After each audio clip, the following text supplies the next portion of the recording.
to set the mood. This is my song, Brownstone, If You Love Me. It's girl talk. Why do you have to lie about that? Is this true? With you and My sister, none other than TT Torrez, right here. iPower 92. As promised, I got the R&B Divas on the phone lines. Nicci Gilbert from the group Brownstone. Of course, Monifah and Kiki Wyatt. Let's bring the ladies up. Hey, ladies. Hi. How are y'all? Fine. How are you? I'm good. I feel like I am reliving my childhood because I grew up on your music. Like, I'm such a 90s girl. Sometimes I feel like I'm working in the wrong era. Will you guys be back for a season 2? In the spiritual realm, we like to say. Yeah, we speaking it, you know. We're praying for that. We haven't gotten the official word, but we hope so. Everybody, TV1 seems to be really happy. Everybody's really happy, so hopefully, yes, ma'am. And all original cast members will be coming back?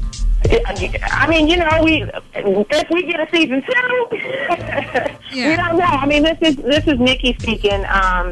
You know, it's one of those things that we just kind of have to look and we have to wait and see. Like, we got to give people something to be anxious about. You know, hopefully, you know, all where God wants us to be right now. And moving into a season 2, we will all be where God wants us to be, really. But not because anybody's getting kicked off for being difficult. That ain't, you know, that's not true in any way, shape, or form. Okay, I was just about to ask that, Nikki, because I hear you're the difficult one. That's what everybody's saying. And it's, you know, the best way for me to answer that question is this. What people are seeing is a genuine reaction. You are seeing a genuine, real reaction. What you're not always seeing is what I'm really reacting to. And it's the nature of television. You know what I'm saying? Like, I'm a cool person. I don't have any problems with any of my friends. I'm actually I'm the person that sits up and we'll talk about it until 5 o'clock in the morning if we have to. You know what I'm saying? So I just think, you know, you have to have a person, and I'm from Detroit, and I speak my mind, and I keep it real, and I tell the truth, and I know that, you know, sometimes if you get a piece of it, it looks a certain way. If you get the full picture, it looks a certain way. And you're not always getting the full picture. And it's, you know, that's as nicely as I can put it at this point. Has this always kind of been your persona, even when you were in the group, you know, back in the day? Was this kind of like who you are in general? Absolutely not. It's not who I am in general at all. You know, it's a character depicted on television, you know, behind the scenes with producers call it archetypes if you want. And no, I mean, I've always been a go-getter. I've always been somebody who, you know, when I work, I take it seriously. So, yeah, when you see me behind the scenes at a fashion show, putting something together or, you know, certain other things, that's exactly how I am. But as a friend and as a human being and as a person, absolutely not. I would, you know, there's no way that I would even have friends or people. You know, Maxie and I to this day are still friends. And, you know, Mimi as well. And Keena, for that matter, we don't talk as much. But, you know, the unfortunate thing is, like, people have taken this image and just kind of basically said, oh, that's who, you know, she is and that's who she's always been. And I get it, because I don't like the person that's on TV. I'm like, who? I wouldn't be hanging out with this girl. You know what I'm saying? Mm-hmm. But everybody who knows me and really knows me understands that I'm a very kind person. I always put my friends first, and a lot of times that's what you're seeing on the show is me protecting, you know, my friends and keeping my promise to them. Mm-hmm. So sometimes you may see me speaking as an executive producer and a creator of a show in a scene where I'm supposed to be a friend. And the one thing, let me say this, I'm not trying to cop out. I see things about myself just in general, like, okay, I could have maybe done that or said that differently. I think that's the whole reason, you know, for this show, and period. It's for us to, you know, share our stories, to see our stories and our lives play out, and, you know, how we've grown and gotten better. But there's so much more to who I am, and, you know, I hope moving forward, you know, I have the opportunity to show more of my true story and some of the struggles that I really had to overcome. And I did address the Brownstone thing. I don't hate music. I love music. It's a part of who I am. My issues are with this industry and this business, and the interaction between Big Jim and I, you know, was really not as, you know. Yeah, but as a fan, to be 100% honest with you, as a fan of each one of you who's on the phone lines, I wanted to tune into the show to find out what the hell happened. Because all of you ladies had a peak in your career, hits, you know what I'm saying? So as a fan, I wanted you to address the brownstone issue. You know what I mean? You were the first artist signed to Michael Jackson's label. You know what I'm saying? And so everybody always painted you, Nikki, as the front person for Brownstone, the girl who really had the voice type person, you know? I shared a lot more than people saw. But I think that in that amount of time, you kind of had a lot of stories you had to get to. And, you know, I did have the opportunity to showcase Curvato. And, you know, that was sort of my focus and storyline. I would have liked to have had more of a, you know, real honest interaction in the Big Jim scenario where we kind of got into that a little bit. Like, literally every time I went there, we kind of talked about that. And I think that it was somehow or another, it was just missed somehow. Mm-hmm. Nikki, hang tight. Everybody, if you are just tuning in, we're talking to Nicci Gilbert from R&B Divas, and of course, you know her from the group Brownstone. When we come back, Monifah, we got to talk about you, the drug addiction, the same-sex relationship, and Kiki Wyatt. I want to talk to you as well. So everybody, keep your dial locked in. We got all three ladies on the phone lines today. It's at 921. It's girl talk. Why do you have to lie about that? Is this true? With you and My sister, none other than TT Torrez, right on here. iPower 92. Girls all talking. Yep, it's me, Titi Torrez, and on the phone lines, we got the R&B Divas. It airs every Monday night on TV1. We got Nicci Gilbert, Monifah, and Kiki Wyatt on the phone lines today. So let's go to Monifah. Monifah, let's go. Yeah. Let's segue to you a little bit. I did not know that you had an addiction to cocaine. I did not know that at all. And I didn't know that you were a lesbian either. So I found out. I'm not a lesbian, and wait, let's start. Okay, go ahead. But so I'm saying you never hear me say that. Not there's anything wrong with it, but I just don't identify as that. So you don't identify as a lesbian? No, I don't. So what do you identify yourself as? A person who is capable of loving anyone, and I'm attracted to spirit. But at this point in your life, you're not having sex with men, and you're not interested in getting into a relationship with a man. I guess by definition, you would be called a lesbian. Yeah, I love people, and I can love anyone. And I just happen to be able to physically show my love. If I'm in love with somebody, that's just. I'm capable of being in the same-sex relationship, which I am. So am I confused? Does that make you bisexual, or you just don't identify with the name lesbian? Yeah, well, how I identify is what's important, not how you or anybody else. You know, not how the other people identify me. So that's why I'm asking you to explain it. Since you don't call yourself or identify with the word lesbian, explain it. Help us to understand. I just don't. I don't. That's not what I identify as. So, okay. I mean, it's okay. It's not a big, I'm not offended. It's nothing like that. I'm just like clearing that up because I don't think you've ever heard me say on that show that I am a lesbian. I've never said that. I've never heard. No, we never heard you say that you were a lesbian, but we know that you are in a relationship with same-sex relationship. Right, Absolutely. Absolutely. So we assume that, if you are involved with another woman, that's being a lesbian, but I mean, I guess you don't identify. I'll do it in my blog. Like, no, I'll cover that. It's like a whole, but see, it's deeper than that. Like, it's a big with that whole identity thing. Like, even in the community, like, that's a whole thing because I'm in a same-sex relationship. I support the LGBT community. I am a part of the community because some people say my same-sex relationship is different and alternative. So I absolutely, gladly, I'm a part of that community. But I just don't identify personally as a woman. I'm a woman capable of loving. Okay, so let's just move on from that. Let's talk about your drug addiction. Because like I said, I didn't know that you were addicted to drugs, Monifah. You wouldn't know that I was, that I had an issue with drugs because I wasn't on the scene like that. Mm-hmm. You know, like I was going through that stuff when I was kind of away, when I wasn't in the limelight, going through my own issues of, finding myself and learning to love myself and deal with my own private issues that had nothing to do with the industry. Yeah.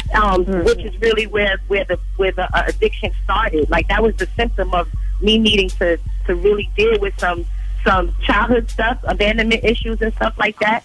So that's where that all, came into play. And I wasn't on the scene like that. So I shared my story because I was, gone a long time, and people needed to know that, not even need to know. I needed to share my story because that's what God put in my spirit. I'm being obedient to Him. He's having me walk in transparency in all areas of my life. I think that it's great that all of you are sharing your stories, in my opinion, because it shows the different sides of the business that most people don't get to see. And I think that you guys can not only be role models to everyday people who aren't a part of this industry, but also to girls who are either getting in the industry or going through something in the industry, learning how to balance the the fame, the limelight, everyththing that comes with it. You are absolutely correct, baby, because that's why we signed up for each and every one of us. That's exactly where it was birthed from, because divine orders, everybody in everybody's point of their life where they were going to make that turn, this is where it came to fruition, where we were ready to speak out and ready to share and ready to inspire and ready to, keep healing. You know what I'm saying? Like, it couldn't have been more perfectly, it was a perfect storm of all of that. And that's how I know that God got His hand all over it. Monifah, a lot of times when I speak to artists who have addictions, some of them say that it kicks in after that fame and that instant gratification is gone. And now they're at a place in their lives where they're forced to deal with some very dark demons because, they don't have that crutch of being in front of, millions of people and on camera and all of that stuff. Was your dark moment, your drug addiction, was it pushed to that extreme because you no longer had the security of, I got this career, I'm performing every night, I'm XYZ, or did it have nothing to do with your career? What happened was when I got dropped from Universal, it kicked up the abandonment issues that were already there. I didn't realize it, and then it wasn't the drug abuse. It still didn't come until years after that. I was using cocaine for 7 years, and I've been clean for almost 2 years. March 16th will be 2 years. Good for you. So, thank you. So, it wasn't like the industry didn't do it. It had nothing to do with the industry. It had everything to do with me trying to numb myself and not deal. It was a symptom of me not dealing with things that I needed to deal with, and just like sex addiction and any other things, overeating. We do so many things to numb and to escape and to self-medicate. That's just the one I chose. Yeah. You know what I'm saying? Yeah. No, I get it. Mm-hmm. Okay, so talk to me about where your relationship stands with your girlfriend, or is she your wife now? Because I know you were engaged at some point. Are you still there? Hello? My girlfriend, she's my girlfriend still. Are you guys still getting married? Yes, we are definitely, absolutely, that is absolutely part of the plan as it stands. Now, you make plans, God laughs, but we absolutely intend on sharing our lives together. I am extremely happy. I am in a healthy and loving friendship and partnership. I can't even it's inexplicable. I can't explain it. Okay, so that leads me to my next question. There have been some rumors online that your girlfriend / fiance has been abusive towards you, and the cops have been called to your house numerous of times because of the fighting and things of that nature. Are you involved in an abusive relationship? No. She's talking. No, honey. No. First of all, the blog that you got from what you're reading from is completely false. Okay. Completely unfounded. It has nothing to do with my truth at all. Okay. At all. All my daughters. Girl, it's the example of self-loathing people that need to. Yeah. We got to deal with that too. Okay. Because that's completely has nothing to do with my truth. Yeah. Okay. That's crazy. Good. If people could just find in their heart to just really believe and focus on the positive stuff, you know what I mean? I know it's hard because everybody, drama drives record sales, drama drives TV viewers. We really are women who are bearing our souls, and we just look at this, like you said in the beginning with your question. This is every little girl out there who may look at another woman and feel a certain kind of a way. This is every little girl out there that might be with a boy 17, 18 years old hitting her upside her head. Every little girl out there that looks in the mirror in disgust because everybody's telling her she's too fat or she's not good enough. This is for them. So let's, as a people, as a just humanity in general, we have a show on television with women of color who are supporting and loving each other. Yeah, some of the stuff that they're showing and some of the stuff that they're saying is absolutely not true. But for the most part, it's a positive show. And we got to stay in that moment because that's the stuff that's going to make it okay for these kids to accept themselves and not accept bullying and disrespect and sexual abuse and domestic abuse and all that other stuff. We got to stay there. Just as responsible adults. Exactly. Really. So all of that, I heard, and this, that, and blah, blah, blah. At a certain point, we just got to let it go. Yeah, but you guys have been in the business long enough to know that there are going to be issues that people are going to want to know the answers to. So if you put yourself out there like that, then you are opening yourself up to be asked these uncomfortable questions. You're absolutely right, baby, because I say this. Be very careful of what you read and take in. There's certain things, I know it's juicy and it's not, and because all of that and things are juicy. Don't believe everything you read, boo, boo. Like, you can't do that. Don't believe everything you read. Right, I get it, ladies, but hang tight because I got to go into a quick break. Everybody, if you're just tuning in, that was Nicci Gilbert and Monifah from R&B Divas. When we come back, we'll chit-chat with Kiki Wyatt because she hasn't spoken yet. Okay, it's Girl Talk on iPod 921. It's Girl Talk. Why do you have to lie about that? Is this true? With you and My sister, none other than Torrez, right here. iPower 92.1. The Lodge. All right, welcome to the show, everybody. If you are just tuning in, we're talking to Kiki Wyatt from R&B Divas. Now, Kiki, are you there? Hello? I'm here. I just got y'all on mute unless you want to hear my baby scream. Y'all getting y'all conversation so good, I said, well, bye. No, obviously I can't talk to all three of y'all at the same time. That's why, we needed to break it up. So I wanted to talk to you about you and Avant getting back in the studio, working together on Avant's new single. Last week I heard the record and I was like, wow, that is absolutely freaking cool. Avant featuring Kiki Wyatt. They're working again. What was that reunion like for you guys? Like any other time, I reckon. Did you say I reckon? She said I reckon. Y'all got jokes. Y'all know I'm country. Y'all can go to hell. No, I haven't heard you say that. No, son. Leave me alone. At least I ain't sunning and being. Shut up. Right. Yo, son, please. All right, so let's move on. Let's talk about the babies. How are they? You have 6 kids now. I have 6. I just have 1, and I find it hard to balance it all. How do you do it? 6 kids, working in the studio late nights, plus filming this reality show. I do what I got to do. Like I'm doing now. I'm working and fooding with a baby. Okay. Now daddy's back, so daddy got him. When I tweeted about you and the girls coming on the show today, my number one question I got to ask you, Kiki, is are you and your husband really together 24/7 like we see on TV? No, and even if we were, I mean, that's our prerogative.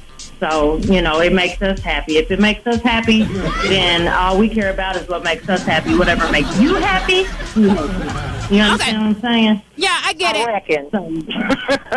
All right, so you openly admitted on the show that you have some insecurity issues because of your past relationships and things of that nature.